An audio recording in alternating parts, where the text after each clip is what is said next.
news? What's the news across the station? We make fun of information. You wait, we open the news. We just love to give you the news. Now, hey, boys and girls, moms and dads, and our numerous viewer.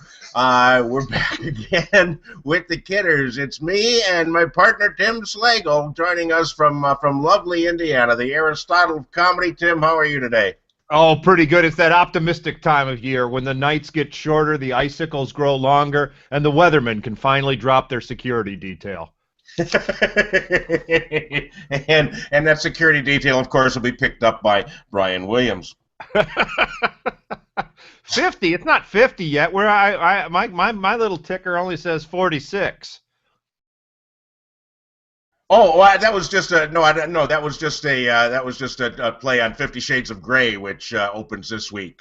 It doesn't have anything. You couldn't save it. You couldn't save it for another month, could you? I didn't think of it. It's just what came to me. No, the way we turn around viewers, it'll be good again in another month. So, yeah, we're approaching our 1-year anniversary of doing this, which is amazing. You know, if we had ratings like this on TV, we'd be off the air. But, well, I don't know if you watched the Grammys last night. I tried to watch part of it. I didn't know anybody. I didn't recognize any of the songs, you know. I was surprised that Brian Williams won 2 of them, but, you know, other than that, that was good. And today, two more feet of snow in Boston.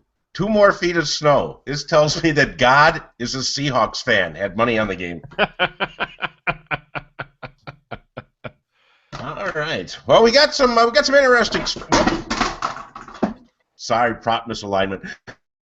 We have, and the first one comes from our neighbors to the north, beautiful Wisconsin. Up there, Diana Moyer walked into a McDonald's restaurant with her therapy animal, her therapy pet, which happened to be a kangaroo.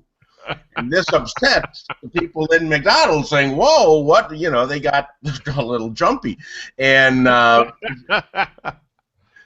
so what do you think about this woman bringing a kangaroo into McDonald's? Well, I could understand why the McDonald's got upset. I mean, come on, it's a kangaroo. The people are going to think it got out of the kitchen. And if you're going to go to a restaurant with your therapy pet and it's a kangaroo, I would think IHOP. They're not going to complain there, you know. They're just going to have to watch the pouch, make sure they don't steal all the syrup. Yeah, and I don't understand. I don't understand what kind of therapy you're going to get from a kangaroo. You know, someone who needs to be boxed regularly, or you just need the extra pocket for the medication. Yeah. They're Australian in a few weeks. I'm sorry. What? She has pocketophobia. I'm going to Australia in a couple of weeks. I'm looking forward to actually seeing a kangaroo, and I don't know where you get them as pets. If I can bring one home, I certainly would. That would be a fun thing to have hopping around the neighborhood, just to just to keep those dogs off my lawn. From Wisconsin, let's go to Africa. It's not that far away in Kwara State, Kwara. I don't know where that is, but it's somewhere in Africa. A guy by the name of Wahab Sadu had a dream where a witch came to him and said, "Because you're impotent, you have to cut off your own wiener." And he woke up from the dream, and he did it. And he was halfway through sawing off his wiener when he woke up. And that'll be a shocker. And he ran to the doctor. Well, you know, that's you don't have to go all the way to Africa to find a story like that. We got a story like that right here. A coven of witches making a guy saw off his penis. That would be the Bruce Jenner story. And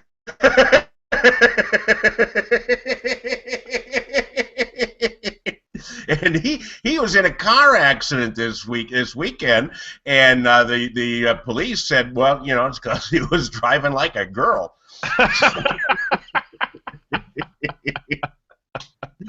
And this guy had another dream, too, where other witches told him to drink battery acid.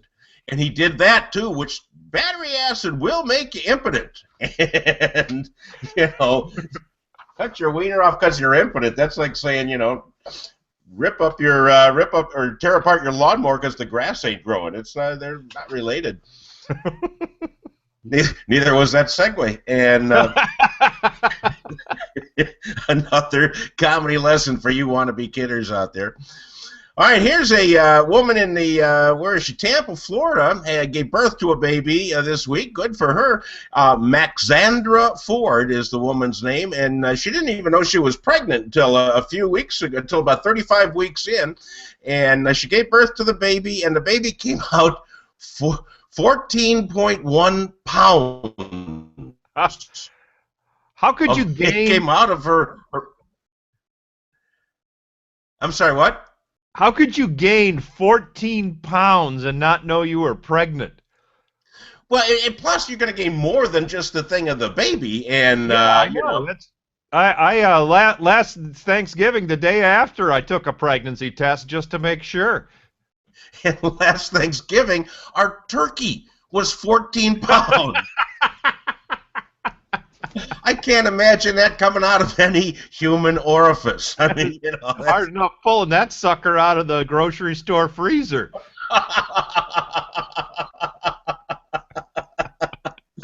So the baby is doing fine now. Walked home on its own, so that's good.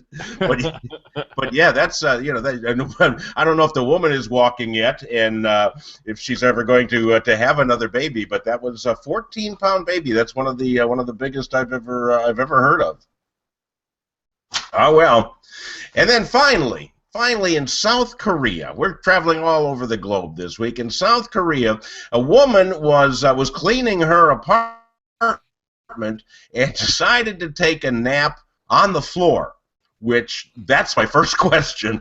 Anyhow, she laid down on the floor, totally sober, and her automatic vacuum cleaner is kind of like a Roomba. Over there, they'd call it a Loomba, and it came up to her and started eating her hair.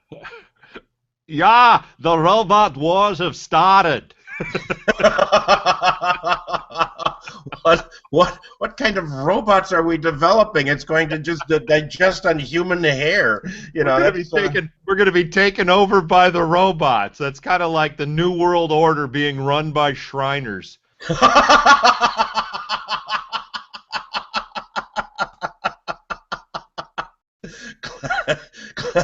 Klaatu Barada Niktu, or yeah, we're happening there. So if you're in South Korea, do yourself a favor. Do not fall asleep on the floor, no matter how comfortable it may be. I would think that would be a bad idea. And that brings us to Saturday. Saturday, of course, Valentine's Day, and every woman's favorite holiday, every man's most hated. And I'm just wondering, what can we offer the folks out there as a tip for Valentine's Day, if in fact they don't have a Valentine? Well, guys, if you don't have a date for Valentine's Day, go to the jewelry store on February 13th. Look at the anguish on the faces of the men there, the glee on the faces of the jewelers, and realize how lucky you truly are. And if you're a man without a Valentine, there's two suggestions. First of all, I'm pretty sure Bruce Jenner is available, so you may want to ask him. And the second, of course, lotion. But personally, I'm going to send people that I don't even know. I'm going to send them hearts. Going to go into the Jewel, getting a big thing of chicken hearts. You just put one of those in an envelope, and it pretty much says, "Love makes the world go round." Oh, anything coming up this week, Tim? No, I had a corporate fallout because a water main blew. There's a lot of that going around.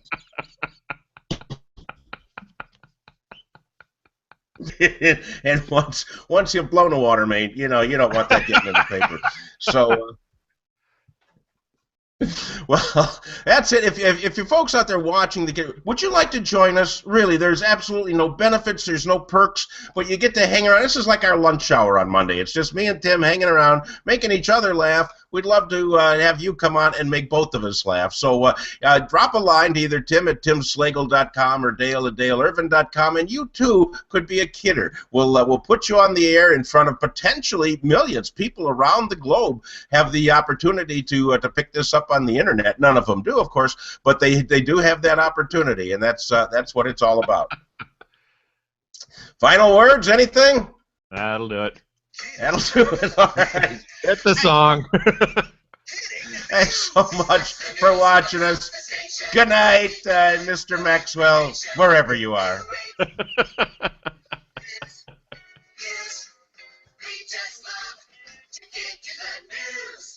Now.